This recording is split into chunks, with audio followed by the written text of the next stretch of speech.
Hey brother, I just got back from a morning run, and that may not sound like much to you, but 2022 has been a difficult year for me physically, as it has for many people in many different dimensions of their lives. I began the year recovering from back surgery, and then I got COVID, and later in the year I needed to have a hernia repaired. I know that's too much information, but basically it's been a year of recovery for me. So I've been wondering, am I going to be able to run again? I don't know if my body or the Lord will allow that to happen, but I do know one thing: I can start. I can begin setting some achievable goals, and that's our word for the day, is the word goals. I hope you're reading through Nehemiah and meditating on it, but chapter 3 is a little hard to meditate on because it's a list of names and assignments, and they are unpronounceable names, and we don't know where they were or who they were. But there's some connective tissue in here that's really important. And one of the things is that Nehemiah gives each man along the wall a very clear goal, a measurable, achievable, and time-sensitive goal. And it's measured by those little words, as far as.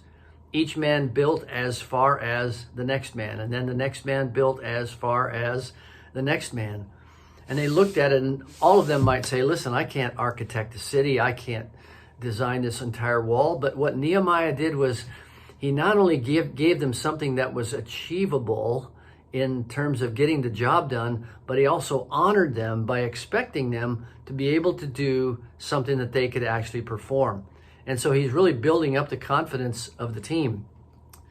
Maybe there's something in your life for which you need to set a measurable, attainable, and time-sensitive goal. You know, when mountain climbers faced the Dawn Wall in Yosemite National Park, it was 3,000 feet of uncracked granite.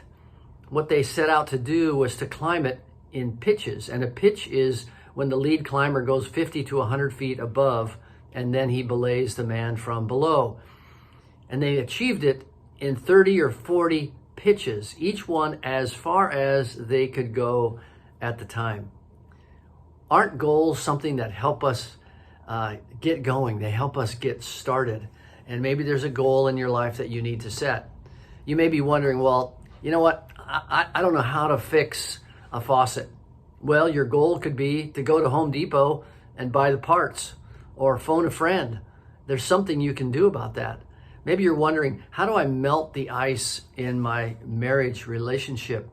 Well, you could begin today to do kindnesses toward your wife. You could do some reading. You could counsel with a trusted friend. You could invite your wife to a weekend to remember. Maybe you don't know exactly what step to take next in your business, how much to leverage, how much to be cautious. Well, you could call your tax accountant and ask him how things are actually going. You see, there are things we can do as far as we can go today.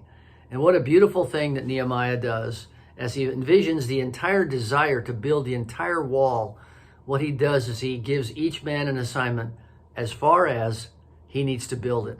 And that only gives them an achievable goal, but gives them honor, as every man wants to achieve something. So today, as a man of integrity, what is a goal you can set? I'll see you tomorrow.